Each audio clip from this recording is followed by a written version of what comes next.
Hey everybody, this is Sarah from PiinPoint. We're going to get started in just a couple of minutes here. We are recording this session, so if you've got a colleague who wasn't able to join today, or you want to, take a look back at what we cover off, you will be able to do that. Just hang tight for a couple more minutes, and we'll be getting started very soon here.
Okay, I think we're going to get started here, everybody.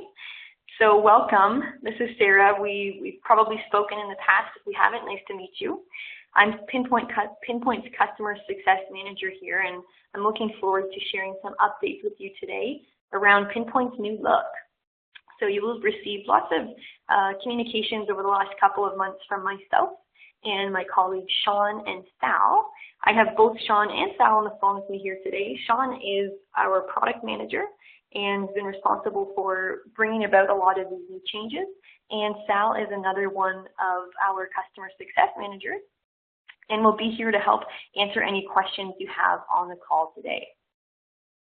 If you can't hear anything, or if you're having troubles connecting and speaking, everybody is on mute.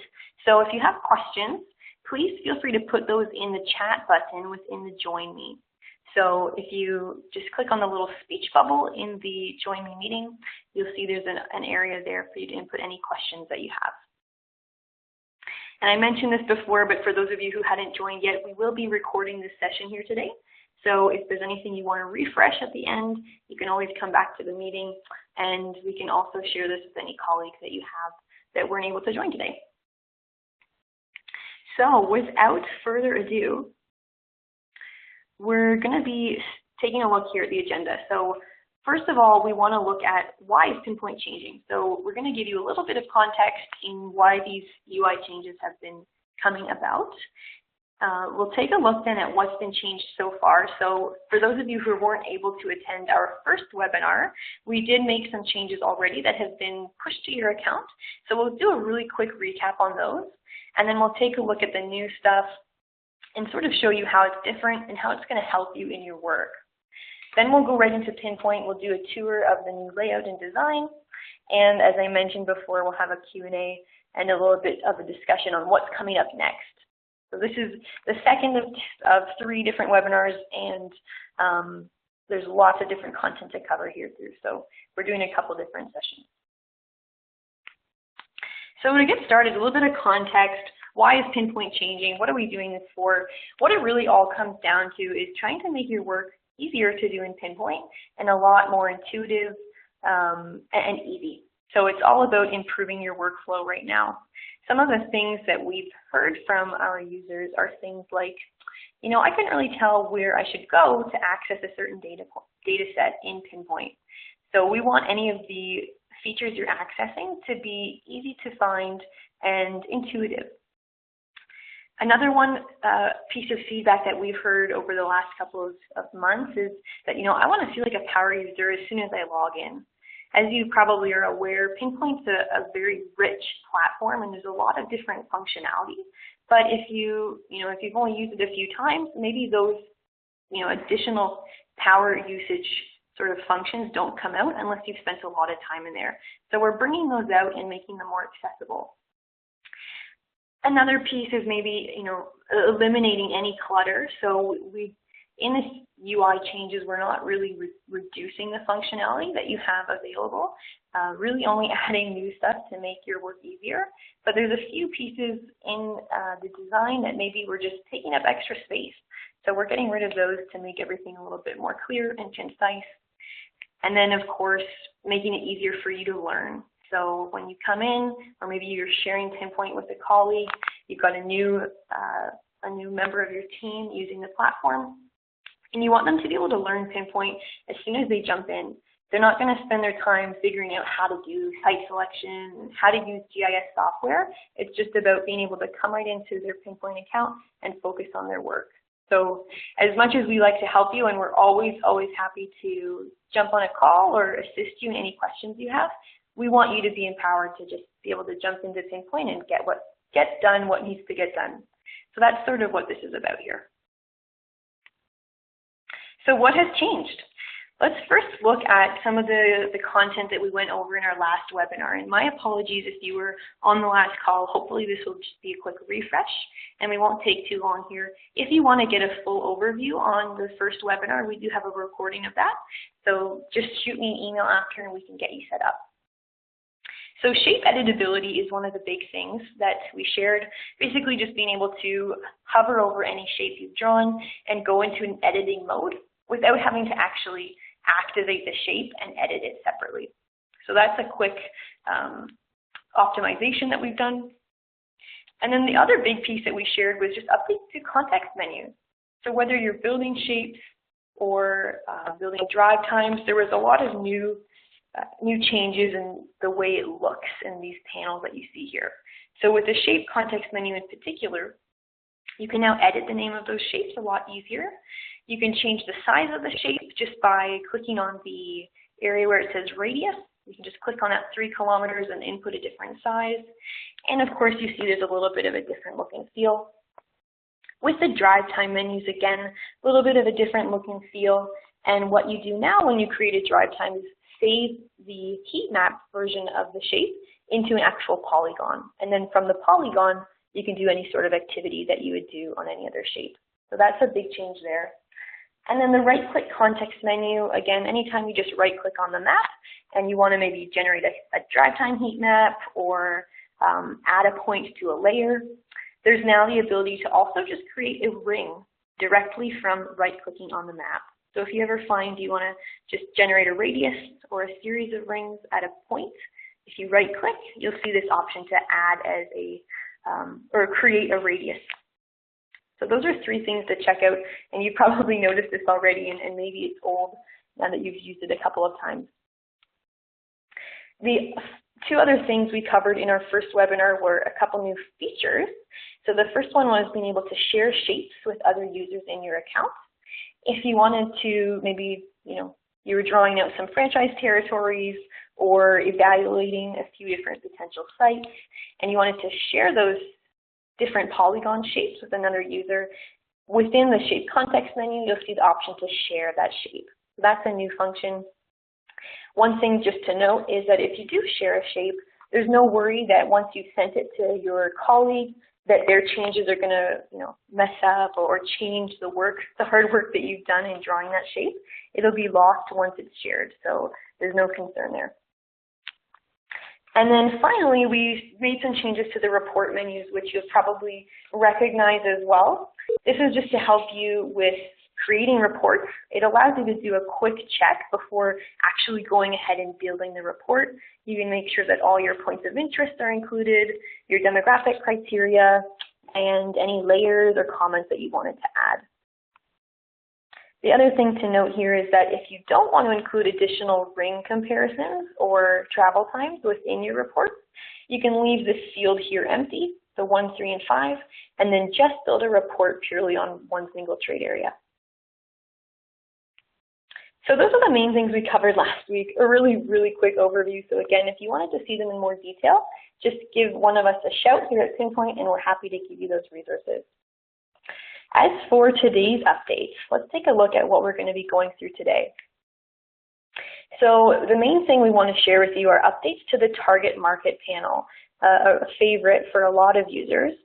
So target market has a lot simplified functionality now. Not so that we've taken away functionality, but it looks a lot more intuitive, much more clear, and it's easier to navigate.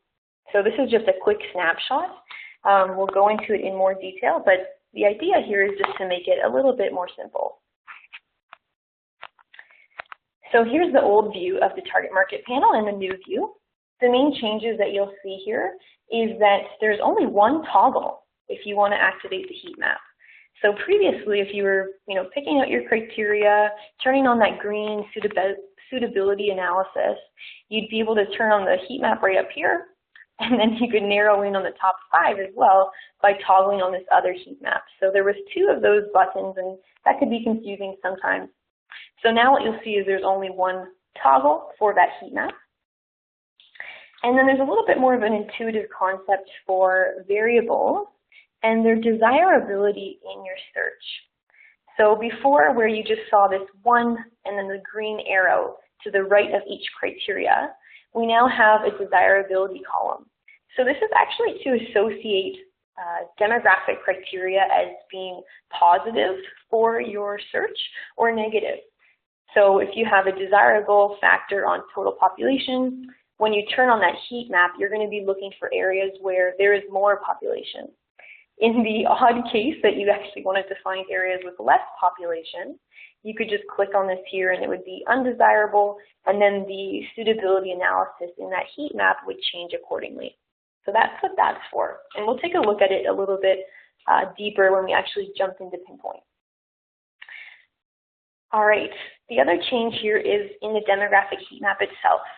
So right now, this little quick snapshot is showing what was previously the PinSite top 5 and what the heat map can do now. So instead of looking at shapes in a red color, we've actually brought that into a green color. And there's a separate ranking system for every single selection of blocks that you want to see. And again, we'll look at that in more detail live in an account in just a minute here. The last thing is the demographic overview panel. So if you were to hover over one of those shapes with your demographic heat map, you'd be able to see a snapshot on some graphs and just get a look at what the variable looks like within that area.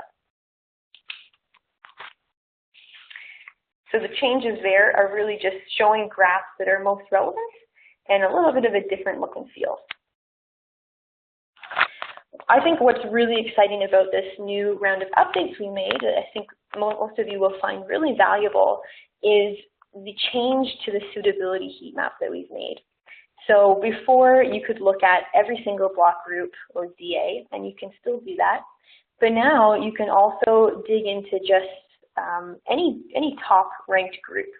So if we wanted to see the top 5, sure, we can look for the top 5 areas, but maybe rather than just the top 5, you also want to see the top 10 or the top 40. And that kind of lets you weed out a lot of extra DAs that don't really fall into your suitable criteria. So that's what we've done here with the target market panel. Now when you turn on that heat map, you have the ability to choose whether you want to see the top 40, top 20, top 10. And within that breakdown of the top whatever number it may be, you'll see a ranking as well within those top 40. So which one is the highest is, again, darkest green, and the lower ones will be your yellowy green sort of color. If there's any questions, I'm going to just take a pause here and we'll go over into PiinPoint itself, but feel free again to use that chat button and input any questions. Sal is keeping an eye there and we're happy to help answer those.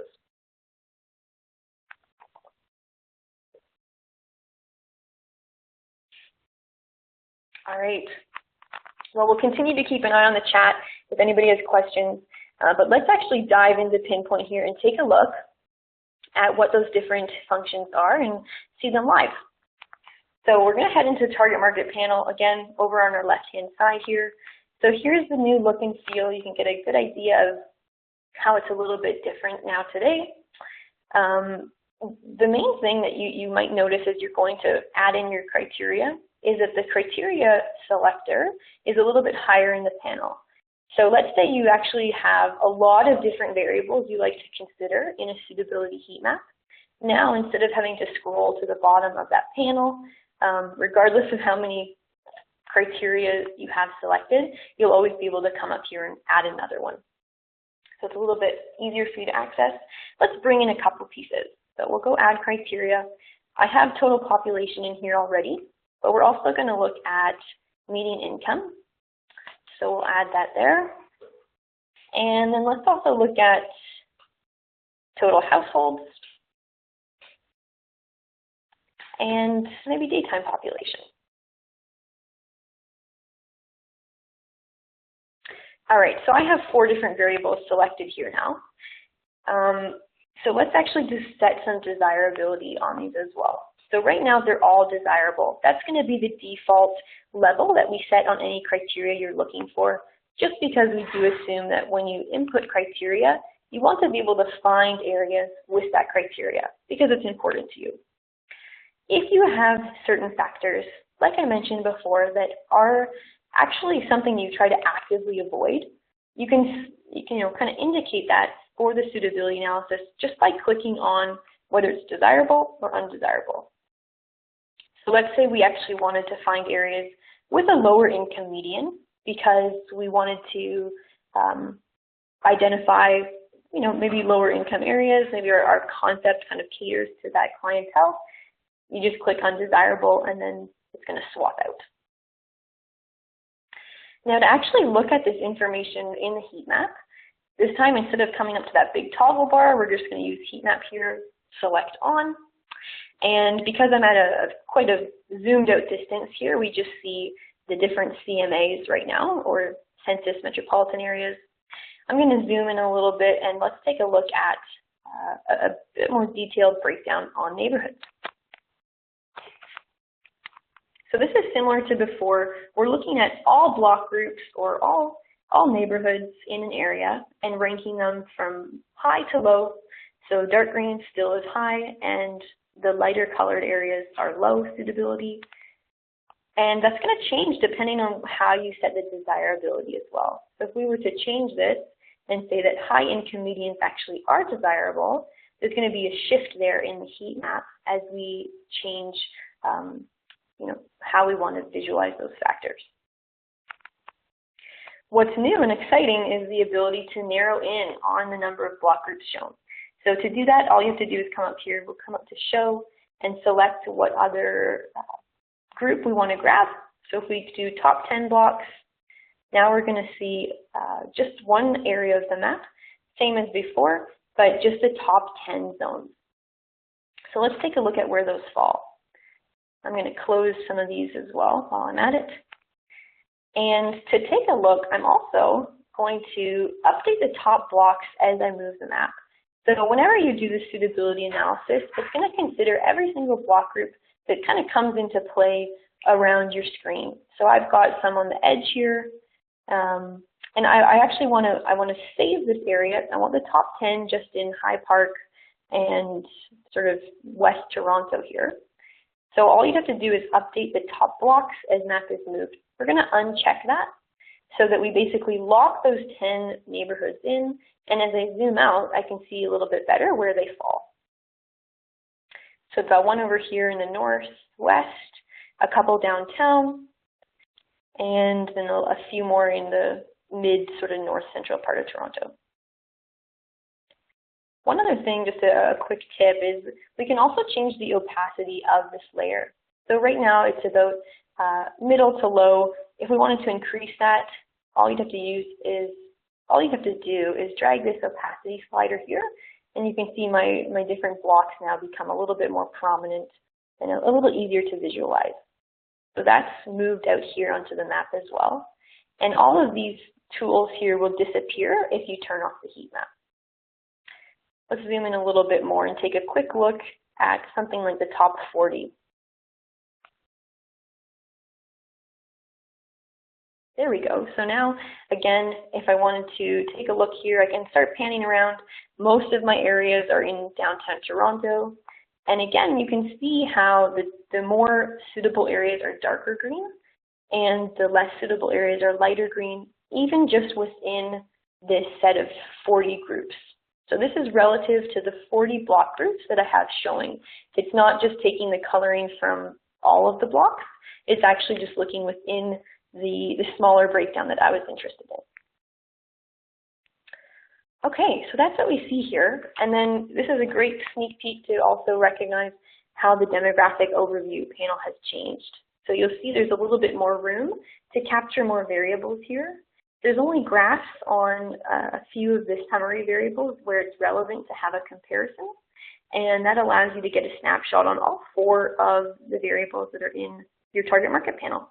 So we've got, again, population, households total, total daytime pop, and income median.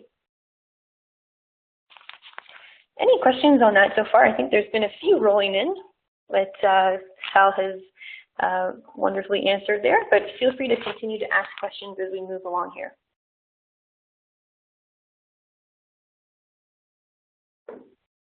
Okay, if there's nothing else, if there's no other questions at this point, we're almost done actually here. The only other thing I want to show is a couple of those shape changes around the shape context menus that I mentioned at the beginning of our call that allow you to look at the quick view as well.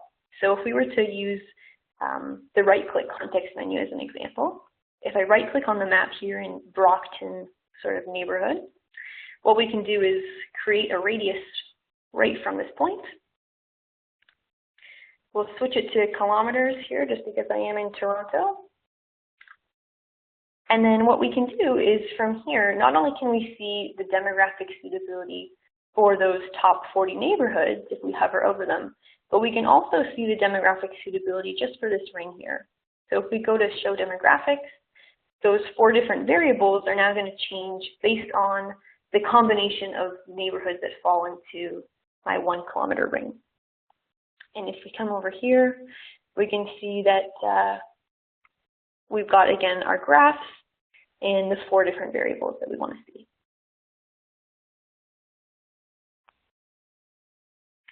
Okay, that's it for now, folks.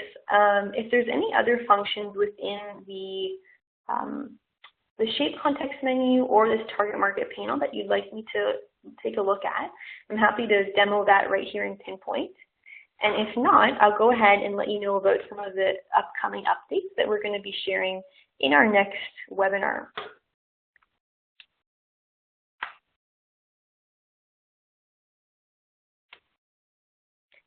All right, while we're waiting for questions, if there are some, what's next? So as you know, I mentioned this at the beginning, these changes are a part of a series of improvements that we're doing to PiinPoint, and most of them impact all of the different panels and shape menus that you work with. So the next ones that we're going to be looking at are specific to the POI panel. And this is going to consolidate the way you search for POI. Instead of having to specify whether you're looking at a brand or a category, you can actually just input your search into one single search bar. So you could look for burgers, or you could look for something like McDonald's, and then it's going to identify those locations on the map for you. So it makes it a little bit easier for you to identify your POIs. And then another big change that you'll see here is the idea around turning on an exact search. So right now, when you search for something like Starbucks, it's automatically going to say, you know, the exact search is off.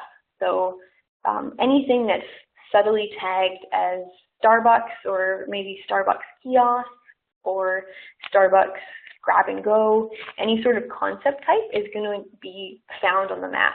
If you really just wanted to narrow in on something that was just explicitly called Starbucks, you would turn exact search off. Now that's a little bit of a confusing topic to work with when you're looking for POI. So what we've done is change the wording there to be around strict filtering. So if you wanted to look for just something called Starbucks, you would apply the strict filter and then probably see the results on the map reduce a little bit.